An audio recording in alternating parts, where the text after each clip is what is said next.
Hi guys.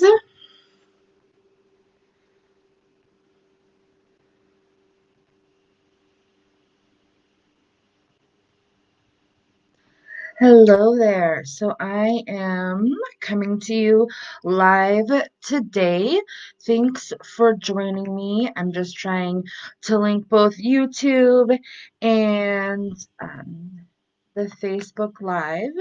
So if you are here, go ahead and tell me your name and where you are coming to us from. Um,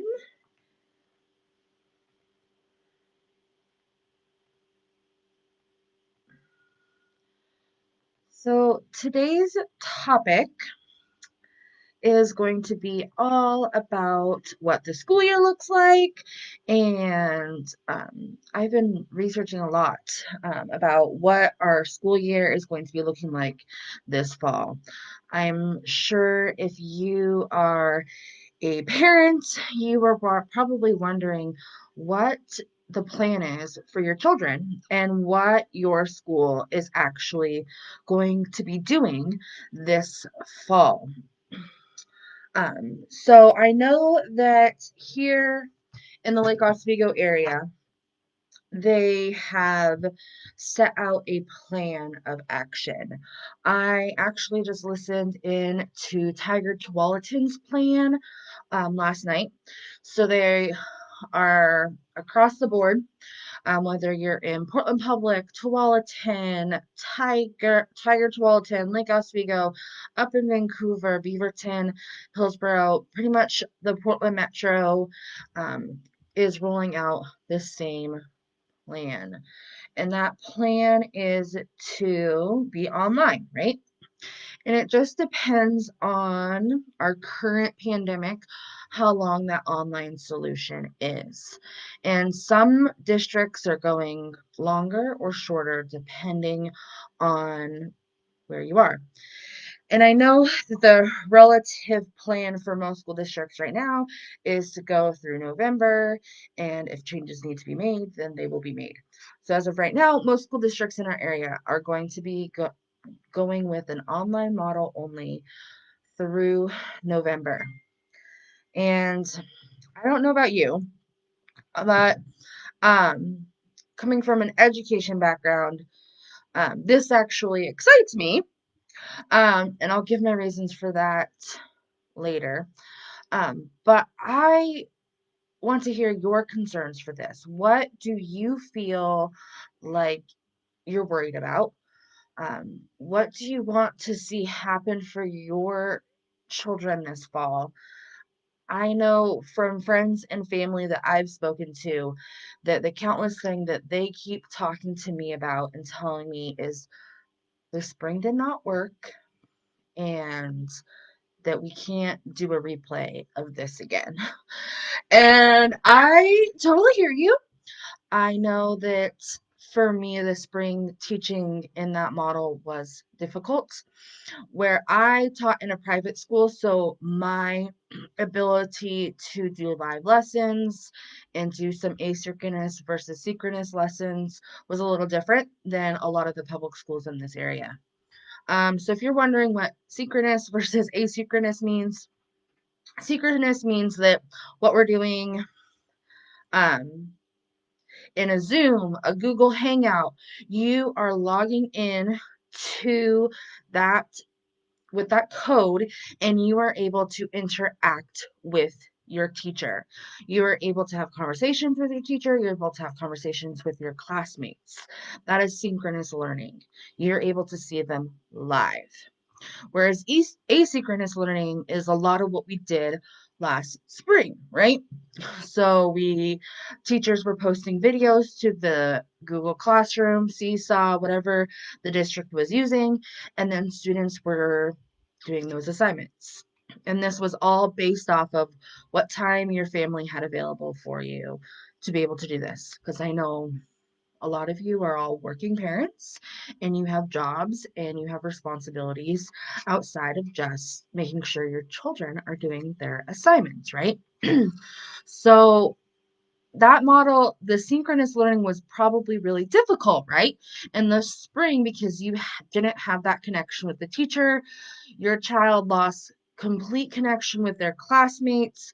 So that is a lot of what school is learning from your peers and having that interaction with your teacher. So I totally understand where a lot of people were coming from when they said that the spring did not work because you didn't have that connection. So here's what I'm hearing from a lot of parents is that on one side of the token, parents are saying that they need that interaction with their teacher, they need that live format, they need their teacher to come to them live, right? And so that their children can interact with them. And then I'm hearing from parents also on the other side of that token that they cannot help their child throughout the day, that a lot of their studies needs to be done at night, and they need to be able to have that ability. So one thing that I have noticed with um, all of the district's plans is that that option B, being able to do it online, is probably not going to be there as much. And what is that going to look like for your child when you're at work and they're supposed to be at school, but yet they're at home or with a daycare or wherever you have placed them with a family member while you are working? So, what is that going to look like? So, I just went through and I looked at different places or different models for the different school districts. And I pulled from the major districts that are in my area, which was Portland Public, Tigard Tualatin, North Clackamas, Lake Oswego, and then I went up to Vancouver Public. So Portland Public has rolled out their plans for the fall term. And one of the big things that they have stated on their website is that they are excited to have students come back and reconnect again. And that they are going to be providing some virtual orientation so that students and parents can get connection with the online tools that students will be using this fall. Now, from my limited research, maybe this is different if you are a parent in these districts. Maybe they have given you some more information in emails, but from my just looking at their district website, for students who are in the elementary grades, I see synchronous time, which is live time. So they'll have daily live time with their teacher. And then they'll also have asynchronous time where they are doing independent work at other times. They have not rolled out a schedule on their website of what that would look like. So that will probably be coming in the next couple of weeks as school is obviously starting here within the next month. Um, so they haven't said what curriculum they're going to be using. And so it will be interesting to see what Portland Public does. They have a large district. They have a lot of students that they are serving. And so I know that from all the districts that I have seen, they're going to be issuing computers again. So if your student needs a computer, they can access that through the district again, just like they did in the springtime. One of the things that I noticed from Tigard Tualatin and Lake Oswego is they gave their hybrid versus online models. So I'm sure if you're a Tigard Tualatin or a Lake Oswego parent, you have received these emails and you are either decided on what model you are going to choose for your child or you are kind of weighing your options. So the hybrid model and the online model. I'm going to talk about those two. I know that the hybrid model that I've noticed from these districts are for the first 9 weeks, obviously until November, their students are going to be in this fully remote model, right? So students will be doing asynchronous and synchronous lessons from home, from whatever time frame. And I know that Tigard Tualatin is starting their day at 8:30 and they're ending at 2:30.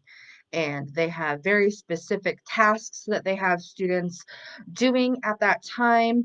For example, at 8:30 with Tigard Tualatin, they are starting with live synchronous time with the teacher so that they can do some community lessons, they can do engagement, they can do calendar time for the earlier grades. So this is a time that students can get together and see some peer interaction. And then they give students a break, and then they do another synchronous learning where the teacher is giving the reading lesson. And then right after that, there's asynchronous time where students will then practice that reading work, and then they give students a break. And then they do the exact same thing that they did with reading, and they're doing that for math. So Tigard Tualatin School District has laid out a daily calendar for your child. So this means that your student is going to have to log in at 8:30 in the morning so that their teacher can see them and they can take roll. And this is how they're going to tell if your child is present in the day, is if they log in to these times. So it's not allowing for those students who have working parents who need that time to work. So if you're working and your child is typically at daycare or with grandma and grandpa or some caregiver that isn't comfortable getting them logged in online, this might not be the best solution because you were expecting to do a lot of the learning at night, I'm guessing. And so this fully remote model doesn't allow much room for your child to be doing those classes in the evening. Whereas the online version, I know that students have to buy in to doing the online the entire school year. They will get the synchronous and asynchronous instruction, and they will still get all of the interventions that they need. But then this allows for some students to get some flexibility. I know with the Tigard Tualatin School District, there's a lot more flexibility. I know Lake Oswego is saying that they're going to be still have to follow a plan, and they still have to do the synchronous and asynchronous lessons. So it may not allow for that as well. If you know what your district's rollout plan, I would love to hear it. If you can just put it in the comments and I can mention that, um, and we can kind of discuss those. Um, I know that some of the school districts have laid out their schedule as well. I know that Lake Oswego, I have their schedule right here.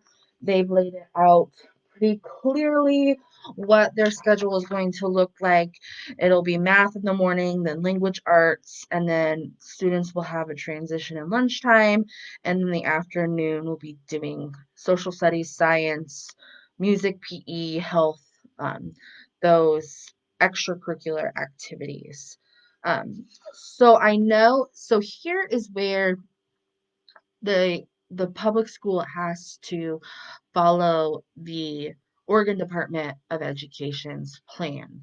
So the Oregon Department of Education requires that students meet a certain amount of um, interaction time with the teacher and literally the teacher teaching kids lessons. So whether that is direct instruction or that's group modeling or that's reading time or read alouds, they have to allow for that direct instruction. And that is depending on the age of the student, it's like it's roughly 2 to 2.5 hours a day that they have to be in direct instruction with students. And then the rest of the day, obviously, is them practicing because you can't just hear something and then know how to do it. You have to practice that skill.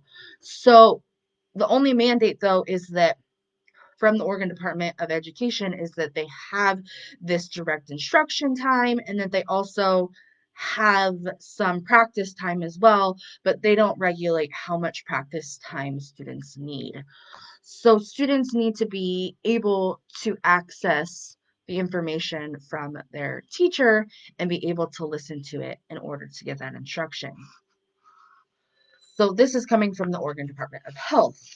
And so teachers are having to obviously plan through some of these issues and sets of um, teachers, students, and staff are having to plan through all of this. And I know that for different schools, there's different rollout dates. I know for Tiger Tualatin, their start date is September 14th. I know for Portland Public and various other schools that their rollout date starting school is September 8th. So it just depends on your district what day they are starting school. And so this is just something that is starting now. So what it's looking like now is it's going to be different than it was in the spring. How much different? Of course, the school year hasn't started yet, so we're not really sure, right? So what does it look like for your kiddo who is coming in to the school year and you know that the spring didn't work, that your child struggled to be able to focus and pay attention, and now we're coming into the fall and being fully online? What does that look like for them?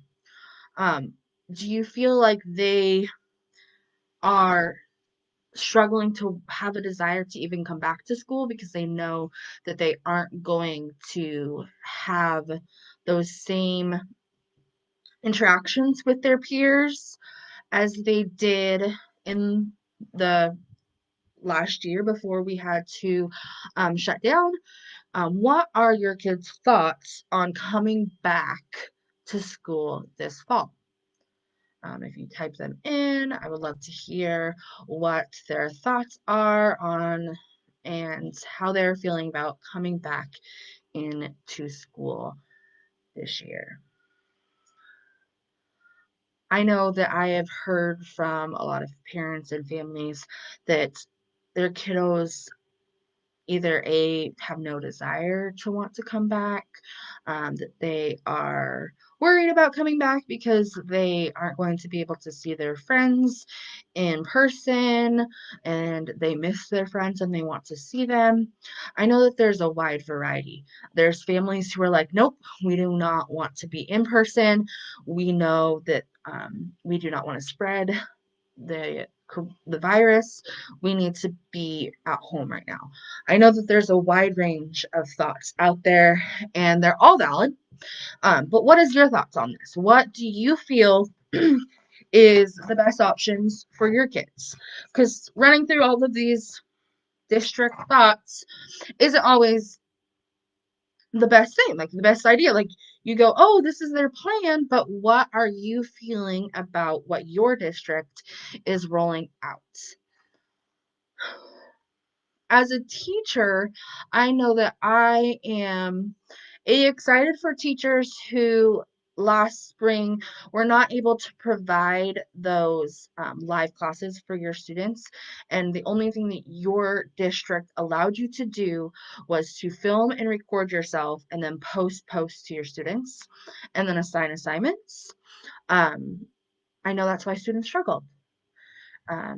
You, as I was feeling, were feeling helpless. Were you a teacher who was feeling helpless? Um, that you couldn't help your students? I know as a teacher, I came into teaching wanting to help every single one of my students to be successful in all subjects. I wanted them to be able to have the tools to be able to learn for themselves, and I wanted to be able to help them. And I know that this last spring, it was difficult to do that. They were in my classroom. I couldn't see them face to face. It was hard to have that connection with them. I had no idea if they were doing their assignments until they turned it in to me. And even then, I didn't know if they were struggling with that assignment, if mom and dad had to reteach that assignment to them so that they understood it, or did they really understand it from the video that I posted? It was a struggle. And it wasn't until I started doing those synchronous lessons in the spring where I saw those gaps being filled. So I'm excited for this fall for those teachers to be able to do those synchronous lessons. That is where you're going to be able to know whether your students are getting the material that you're posting to them online. And I was doing these in the spring, and it went wasn't until April that I started doing the Zoom lessons with my students that I was seeing these gaps being filled, because I was getting email after email after email from parents saying, I'm having to teach my child this lesson again, and them sitting on the computer screen rewatching your video isn't working. What am I supposed to do? I have to work all day. And so I was feeling for them, and I wanted them to have a different option. So I started doing those synchronous lessons. I started doing Zoom lessons with my students. And I know that for some teachers, they're probably like, well, did you have a turnout? Did your students actually log on and watch you and listen to you and engage with your online lesson? My students are with the daycare. Are they going to log on? I had a very high turnout for almost every single one of my lessons because I made it engaging for them to watch. I wanted to make sure that I allowed time for the parents' concerns, which was that students weren't understanding the material and they need your interaction with them to be able to get this. So I made sure that I had that point. Students were wanting to hear from their peers. They wanted to see them on screen. They knew they couldn't see them in person, but they wanted to be able to interact and see them on screen. And I wanted to have an ability to connect with my students and make sure that their information was getting across. So, in those three ways, I was hearing my parents. They wanted me to be able to teach lessons live to their students. My students, they wanted to be able to interact with their peers and be able to interact with me as well. And three, I wanted to be able to interact with my students and be able to provide that support and help live to them. So what did I do? That I was seeing this as the three issues in March when we went to shutdown. I decided to do a Zoom. And I know for public school teachers, that was not an option. Your district was mandating that you were not allowed to do the live calls. And so you were stuck with what you were stuck with. But this spring or this fall, you are going to have that option. It is going to be something that you are going to be able to do. That live interaction with your students is going to happen, and you're going to see so much more connection from it, even from your students who you think will not log on to a Zoom call. They will. I had students where I was very weary and I was like, they are not going to log on. My guess is this student is never going to come on onto one of my calls. Guess what? They did. So as a class, we had designed our models around interesting topics that they wanted to learn. I always started my Zoom calls with starting out with um, homework help. What are things that we are going over in our subjects that you need help with? The number one area where students were struggling in was math. Um, I was not teaching brand new content to my students at this point. At this point in the school year, I had not taught fractions to my students. However, I went to my third grade team and I said, what do you need me to do? What do you need these students to know for the next school year in order to help them? And the number one thing that they told me was make sure that their math facts are solid and that the content that you have already taught them is solid in their head. And then we will cover fractions next year. So I had taught fractions very briefly. We had talked very basic on fractions, but I knew that in third grade they were going to go over fractions again and they were going to get it in a deeper model. So I was like, okay, I'm not going to teach any brand new content and I'm going to teach um, and make sure that kids have those skills that we already learned in class down solid. So that's what I focused on. Every day that we came in, I always started with some sort of skill that we had already learned The big one in my grade level, which was second grade, I taught second grade this last year, is subtraction with borrowing. Subtraction with borrowing and getting your math facts down is probably the biggest carry away in that grade for me. So those are two things that kids struggle with. So those are the two things that I focused on in the very first 5-10 minutes of every one of my Zoom calls, was that help with them. And then after that, we did a time that we had gone into a time of connecting with other students and with me. And as a class, when we first started doing Zoom calls, I allowed them to have some choice. And that choice was, what sort of calls do we want to do? What sort of calls are you wanting to have? So they had some buy-in there. So the top two classes that they had wanted was, they actually three. They they wanted to be able to do show and tell. This group of students loved show and tell more than any class I have ever had. Even when we were coming to class earlier in the year, like they're like, "Can I bring this in?" Yes, sure. If it pertained to what we were learning, I always allowed them. So they wanted to be able to do show and tell. They wanted to be able to hear me read aloud to them. They loved having me read aloud to them. So they wanted to hear me read to them. And another thing that they wanted to do and that they missed was the fact that we actually didn't get to go on our last field trip of the school year.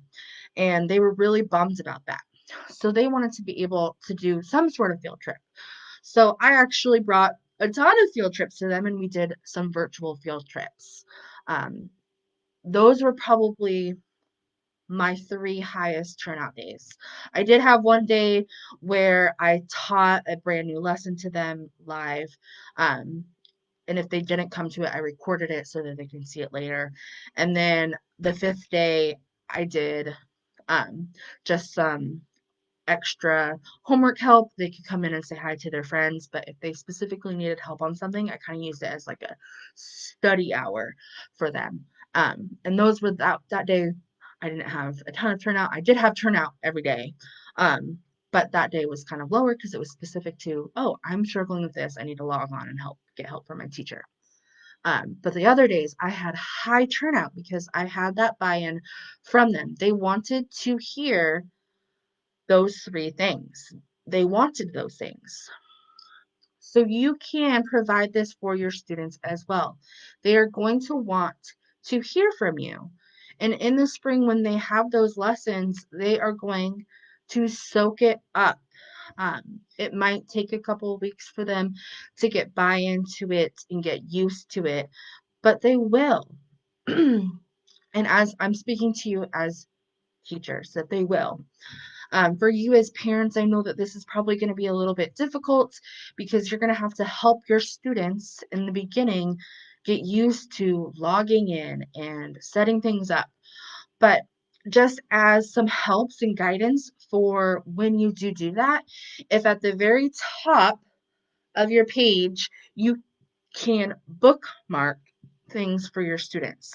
If they're going to be using the same um, laptop the whole year, you can bookmark things for them so it makes it easier for them to be able to access it later.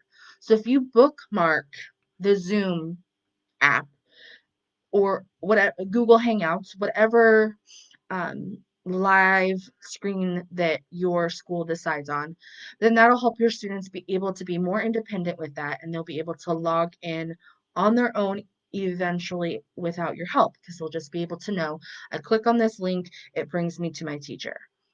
You can also do this with the curriculum that your school decides on. You can add a um, bookmark to the top, so all your student has to do is click on it. This can also be done with pretty much anything educational that you want on your kid's screen. You can do that for them. It's just bookmark it for them so that they can come to it at a later time. So I know that some of you are very apprehensive about what this fall is going to look like. Is it going to be different than the spring?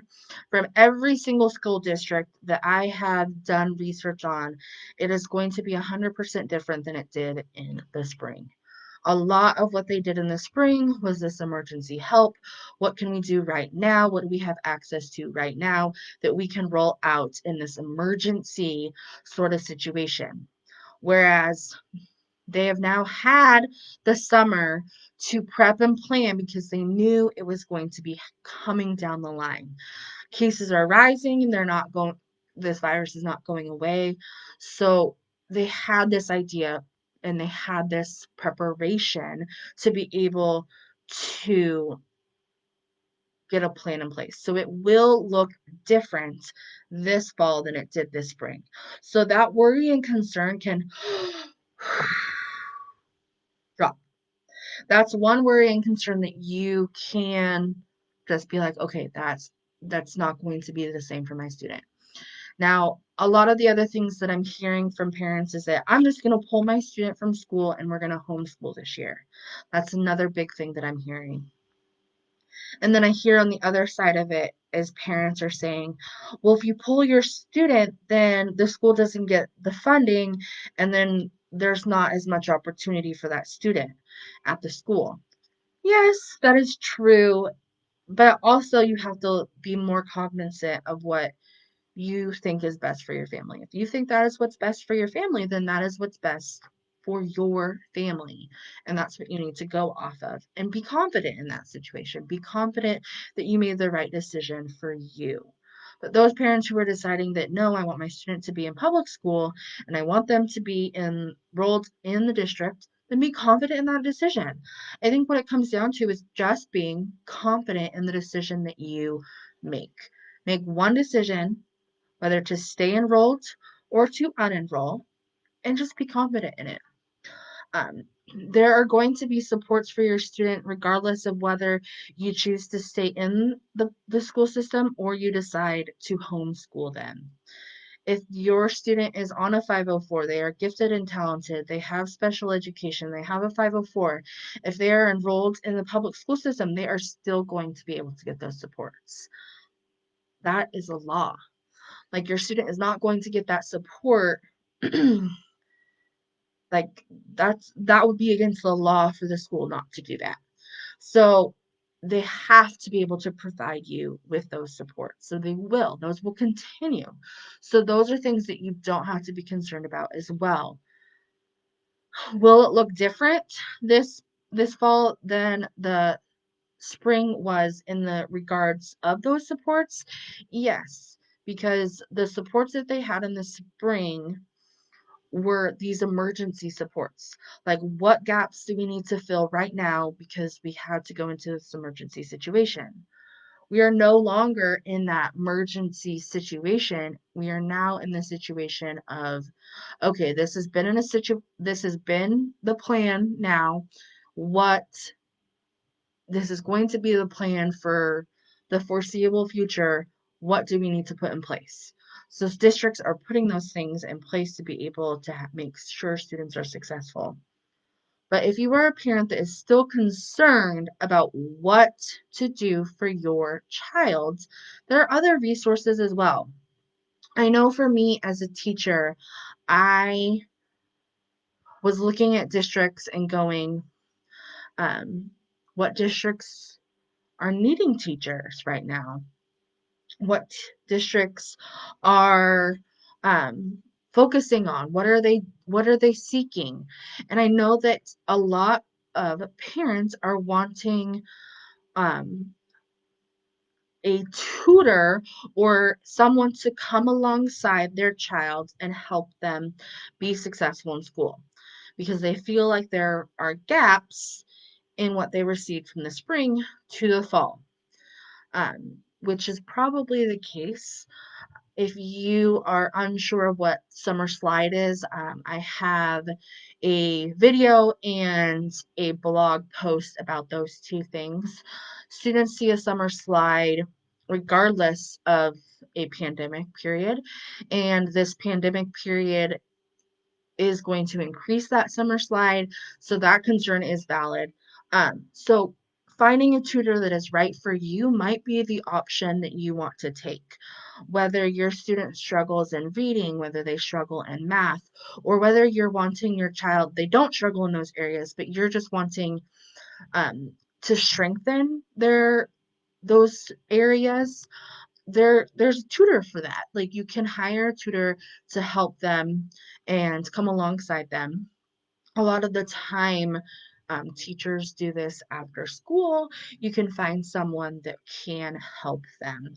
Um, I myself am going to be tutoring this year as well. So if you are needing a tutor to come alongside your child to help them in reading, writing, math, science, or even social emotional learning, then I am available for that as well. My website is kananawalearningcenter.com, and I will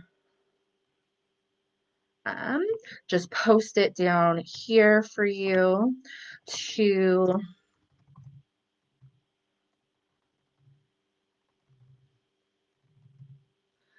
be able to see at kananawalearningcenter.com. If you go to the services link, on that link, those are all the classes that I offer. Not only am I offering one-on-one tutoring with students this fall, but I'm also offering some engagement classes, because I know that the other area where parents are concerned is that engagement piece. What can I do to keep my child engaged with other children? So I have created some classes online that we will be going through in the fall. My classes for the fall include a book study. We are going to be reading through the book Charlotte's Web. Each week we'll come together online. We'll talk about the chapter or chapters that we've read that week. We'll discuss things. I'll send parents a link to different assignments that students can do outside of our time together. And um, I'll do a book club. So that'll be a fun engagement piece that your child can sign up for in the fall. Another sign up option is virtual field trips. I have 4 virtual field trips that I have planned. We'll meet each week for an hour to go through a virtual field trip a day. Students will log in. I'll share my screen with them. They'll see the different areas. They'll be able to interact. Some of these trips I've gone on in the past with my students, and they loved them. So that is an area where you're wanting to see some engagement with your students. You can check out the classes that I have offering on the websites that I put into the thread recently.